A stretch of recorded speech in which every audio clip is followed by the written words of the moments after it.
আসসালামু আলাইকুম। চিকিৎসা করানো বা ঘুরতে যাওয়ার জন্য আমাদের প্রতিবেশী অনেক দেশ আছে।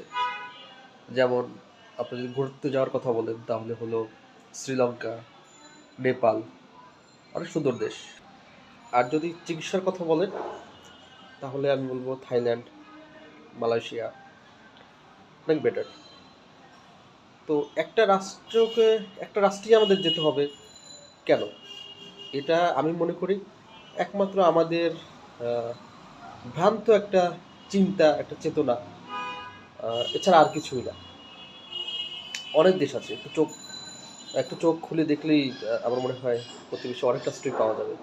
যেখানে আ অবশ্য প্রতিবেশীর রাষ্ট্রে যাওয়ারও প্রয়োজন পড়ে না। যেখানে আমাদের দেশের চিকিৎসা ব্যবস্থাও কিন্তু অনেক উন্নত ওইসব রাষ্ট্রের চেয়ে। হয়তো আ আমাদের মন মানসিকতাই তৈরি হয়ে গেছে ওরকম যে বিদেশে